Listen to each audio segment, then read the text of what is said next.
This is labahita fish. Ayan, nakikita niyo ba na itong labahita fish ay malalaki?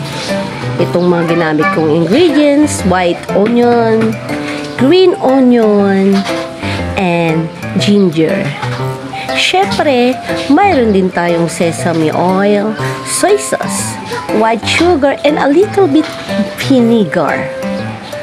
Talagang pag naglagay tayo ng mga ingredients sa pag-steam natin ay talagang masarap. Ito naman yung dinagdag natin, lemon and apple. Kaya yummy talaga. Masarap tayo mag-ingredients. Ngayon, makikita nyo kung ano pa yung mga ingredients na idagdag ko. Ito yung timplado niya. All-in-one seasoning. Ito yung black ground pepper. Of course, magic sarap. At of course, a little bit bitchin. Yan. Now, watch now can I steam the labahita fish. How can I steam the labahita fish? Pag-aralan ninyo, panoorin ninyo kung paano ko nga ba i-steam ang isdang ito. Syempre, watch until end para sa ganon ay makita nyo kung paano ko siya i-steam. Ayan guys, ngayon nakikita nyo naman yung aking mga gagamitin, kaya panoorin natin ito. Umpisahan na natin ang pag-steam ng ating labahita. Ayan, ang labahitang isda ay nilagay ko sa isang foil. Tinupi-tupi ko lang yung foil na yan, wala tayong pag-steaman. Tapos nilagay ko yung soy sauce. Tapos yan yung a little bit vinegar niya. Syempre para sa ganun hindi siya malansa, diba? Tapos of course nilagyan natin siya ng mga ginger. Ayan. Yung ginger is yung luya po. Yun yung mga in-slice ko po ng maninipis. Ayan. Nilagyan ko din ng green onion. Of course, yung green onion, yun ay yung tinatawag na songsong. Ayan. Nilagyan ko din ng sesame oil. And of course, sugar. Para manamis-namis ang ating steam na isda. Kaya ang sarap-sarap, guys. Kaya eto na. Iluto na natin ito ng, of course, 30 to 45 minutes. Alam nyo kasi, guys, madali lang naman lutuin ito, pero kung gusto nyo talagang ma-steam siya, kasi sa paggamit ko ng pag-steam ko, kaya medyo matagal-tagal siya, kasi parang hindi siya yung steamer na paglutuan eh.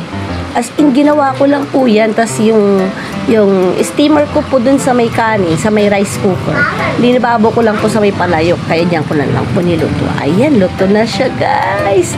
So kapag luto na po siya, isasalin na po natin siya sa isang plate. Yung plate ko po guys, pwede yung gamitin para sa pagluluto, pero pag in-steam mo na po dun ulit, i-steam kasi po ulit natin para sa ganun luto po yung mga ibang ingredients niya. Pero of course, yung kanyang mga sauce sa kanyang pagkakaluto, ilalagay din lang po natin siya sa ibabaw. Para sa ganun po ay yung lasa po, yung sabaw po niya ay masarap po talaga. So, ayan guys, ilalagay ko na po yan. At nang sa ganon, ay mailagay ko na po yung mga ibang ingredients. Tulad ng, ayan, lalagyanan ko na po siya ng another ginger. Of course, lagyan natin din siya ng green onion. Of course, yung green onion niya, ay nasa ibabaw yon.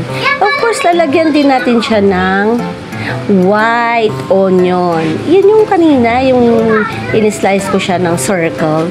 Tapos guys, ibabaw natin nga yung green onion, pero pwede natin lagayan din sa looban ng fish para sa ganun malasa-lasa. At nang sa ganun ay masarap.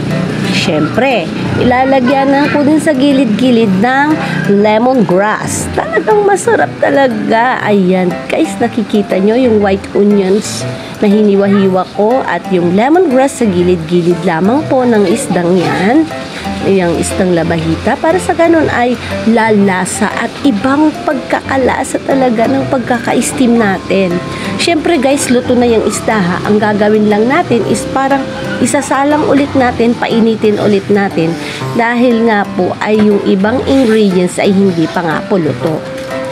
Lalagyan din natin siya ng apple para manamis-namis. Iba talaga ang lasa pag perfect ang ingredients. O diba? Iyan ang tinatawag na labahita steamed fish. Of course with a lemongrass and apple. Oh my God, grass daw. Hindi, syempre lemongrass. And of course, apple. Ayan, nilagay ko na yung mga white onions niya sa ibabaw. Tapos, lalagyanan ko din siya ng yung iniwahiwa ko ng maliliit, yung green onion. Yan po yung sungsong na sinasabi. Ayan, isasalang na ulit natin. Siyempre, huwag kalimutan yung sugar. Dagdagan ulit natin ng sugar. Tapos, yung ingredients natin na black pepper, ground magic syrup, and of course, bitchin. A little bit bitchin. Siyempre, ayan, yung black brown pepper. Pinong-pino po yan, ha. Kailangan pag naglagay ka ng paminta, yung pinong-pino. At yung bitchin, syempre, kunti-kunti lang. Huwag naman masyadong marami. Kunti lang naman mga butas niyan. Of course, ganun din yung sa magic syrup kasi isang fish lang po yan. Ayan! Ilalagay na natin. So, isasalang na natin itong labahita steamed fish. Pero isasalang natin, saglit lang guys ha. Siguro mga 1 minute to 2 minute lang po ang kanyang pagkaka-steam. Kasi ang niluluto lang po natin is yung mga toppings po niya. Yung mga sa ibabaw lang po. Of course, pwede naman kainin kahit hilaw po yung mga yan. Ayan guys, nakikita nyo po. Hala, tignan nyo po yan. Tignan nyo po. Tignan nyo po yung aking in-steam. Luto na. Of course, sarap-sarap talaga ng ating isdang labahita steamed fish. Ayan guys. So, masarap na masarap. Alam niyo, pag natikman niyo ito, ang sarap-sarap talaga. Ayan, nilagyanan ko, of course, ng toppings ulit na iklog. Yan, nilaga ko yung iklog. Dalawang iglong yan, hiniwa-hiwa ko lang yan. Ayan. So, ito naman yung isa pang in-steam ko na labahita fish. Ayan, nakikita niyo po ba yung in-steam ko ulit na labahita fish? Ayan, nilagyanan ko ulit ng ginger. Katulad ng pagkakalagay ko, same din lang po. Pare-parehas lang po pagkakalagay ko. Kaya, huwag kayong magtaka. Masarap na masarap po ito. Kaya tandaan, take note kung paano ko ilagay ang ingredients ng labahita fish. Ayan. Sorry guys ha, medyo maingay ang ating background. Wala tayong magandang background. So, okay lang yun guys. Ganyan talaga kapag ang family mo ay kasama mo dito sa bahay. Siyempre, basta panoorin kung paano ko i-steam. Ganon din lang po yung pagkaka-steam ko sa una. Ganyan din sa steam ko sa pangalawa. Kaya hindi ko na po uulitin. Basta nakita nyo po hanggang sa huli, malalaman nyo kung paano i-steam. At kung gaano kasarap pag sinubukan nyong lutuin. Tandaan, pag in-steam nyo ha, pag ganyan ang gamit ninyo, 30 to 45 minutes. Pero kapag may steamer po talaga kayo, maluluto nyo lang po yan ng 10 to 15 minutes. Ayan guys, ilalagay na natin ulit dito para may isalang na ulit natin. So nakikita nyo kung paano ko siya ini-steam, diba? Sige, huwag nyong kalimutan, i-take note. Of course, habang tinitignan nyo, sinusulat nyo na rin kung paano gawin. Diba, lutong-luto. Tandaan, 30 to 45 minutes pag ganun ang iyong paggamit. Pero, kapag may steamer po kayo, 10 to 15 minutes lamang po. Ayan. Sabay-sabay, nilalagay ko lang po sa gilid-gilid ang aking lemongrass, of course. Kasama ang mga white onions, of course, ang green onions. Tandaan. Of course, yung ginger nandyan na din siya. At of course, ibabaw natin, tandaan, green onion. So, pag gusto niyo naman ng additional calamansi, pwede niyo pong paibabawan ng calamansi. Ayan, para manamis-namis yung white onions, yung ring onions. Huwag niyong kakalimutan ilagay sa ibabaw. Ayan, napati na rin po yung kanyang green onion, yung sungsong na sinasabi at tinatawag. Ayan. Shh!